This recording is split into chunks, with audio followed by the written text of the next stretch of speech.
Mga kapuso, ning milabay nga Olympics naghatod gayon og dungog ang sport nga skateboarding sa atong nasod. Bisan pa man nga wala na himong medalist ang atong pambato. Hinungdan natagaan na karon og duga nga pagtagad ang industriya. Dinhi sa syudad sa Cagayan de Oro atong kamustahon ang grupo sa mga skateboarders.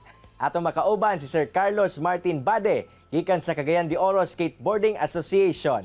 Sir Carlos, good morning and welcome dinhi sa At Home GMA Regional TV. Kamusta ka? Morning sir, biyag, okay ra. Then, skate lang gyapon. Sir Carlos, unang-una, kamustahon sa nako ang inyuhang grupo, sir? Kamusta ba ang CDO Skateboarding Association karong panahona? Unsa ba ang mga bagong hitabo sa inyuhang grupo? Karong panahon na sir, ang skateboarding organization sa Cagayan de Oro, buyag-buyag na notice na kay few weeks ago, tagaan gimi pagtagad sa gobyerno. Then usapod, nagsaad daw sila nga butangan mi og skate park dito sa Eco Park.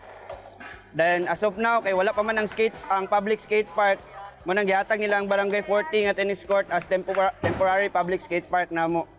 And then mo ni karon nang naitabo na diri tanan gadula, wala na sa Divisoria, wala na magkalat-kalat kayo dito. Og mo nang update sa among grupo karon. Kining grupo ninyo, Sir Carlos, nga gimugna sa syudad, unsa ba ang tumong niini ug asa nakasentro ang mensahe nga hatod sa inyong grupo? Ang among grupo, sir, is namugna gini siya kay nagtuomi nga ang skateboarding isa ka recreational nga activity. Like sumana pareha nako kung wala ko nag-skate, wala gi ko'y lain pod sport, then ang uban pod mga bata napalayo sila sa mga dautan nga mga elemento kay diri kay nakatapok sila skateboarding dayon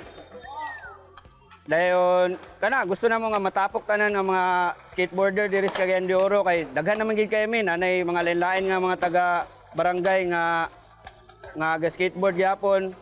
Then kana among target gid isa matabangan ang nagsunod sa amuha kay ako dugay naman ko gadua 1999 2000 ana sa among target sa among grupo ang mga elders nga matabangan ang mga bata nga nagi sila dulaanan kay sa amuhang panahon wa gid mi dulaanan nga sakto. Sir Carlos, atong isgutan ang imuhang journey ani nga sport, paunsa ka ba nagsugod aning skateboarding? Labi pa nga di ba ni ilado sa atong nasod ug unsa-unsa sab ang mga kalisod nga nisinati ninyo labi pa nga dili kaayo dawat ang sport sa atong katilingban?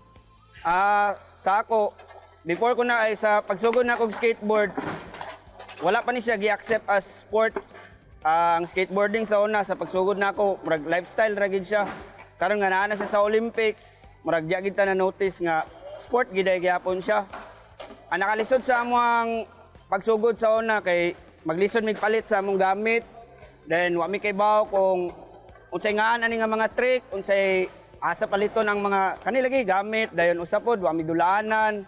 Wagi skate park kaniadto, liman ka 1999 2000, wala pa na YouTube, wala pa Facebook, wagi mi kabalon sa iwaton. Among mga skateboard sa una mura nag mga plywood nga kinating ra og kining ang ligid mura nag chisdog kadag-a. Dayon karon murag hayain ning uban karon kay given na sa ila tanan ang pagka resourceful na lang gid nila ang kulang ug ang mugayad sa ila.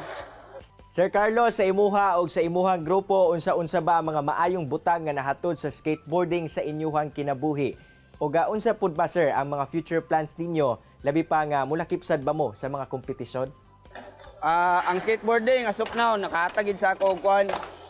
Diri ko nakatuon og mga diri ko nakakuha mga connection nako sa akong ginagmay nga negosyo. Ako negosyante naman tagamay karon. Ang asawa diri ra ba nako sa skateboarding na ilhan.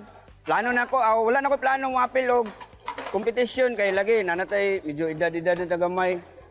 Ako lang, akong focus lang ang misunod sa kuha nga youth nga matabangan namo kami sa among grupo, kami sa among organization nga kaning mga batanon karon.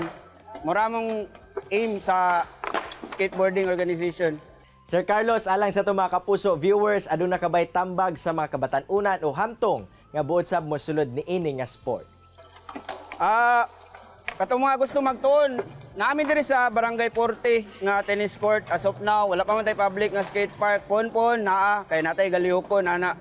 Nay galihokon pod ang ato ang city government bahin sa public skate park dayon nga tong gusto mo tuon, be resourceful lang, daghan kay itang mapalitan og set up, support local nga mga product kay mao pud na mo suporta nato kadugayan pud kanang mga local nga product, daghan na kayo barato nga skateboard, mga local ra.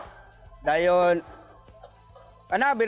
be resourceful lang, gihatod naman sa inyo tanan, gibahog na sa inyo tanan, ang inyo lang, ang inyong pagka-resourceful gyud nga inyong kaunon pod ang gibahog sa inyo.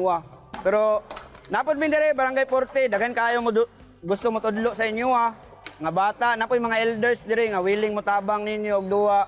Welcome gid tanan sa dire sa Barangay 40 nga temporary skate park nato. Daghang salamat Sir Carlos sa oras nga imong gihatag dinhi sa At Home with GMA Regional TV. Hinaot namo nga more good things will come sa inyong grupo sa mga skateboarders dinhi sa syudad. Amping mo kanunay. Salamat ko sa GMA nga naghatag og tagad sa mga nga tagaan mig oras nga madungog ang among mga suliran. Chillax lang mo diya mga kapuso, kay mo balik pa ang At Home with GMA Regional TV. Kini ang At Home with GMA Regional TV.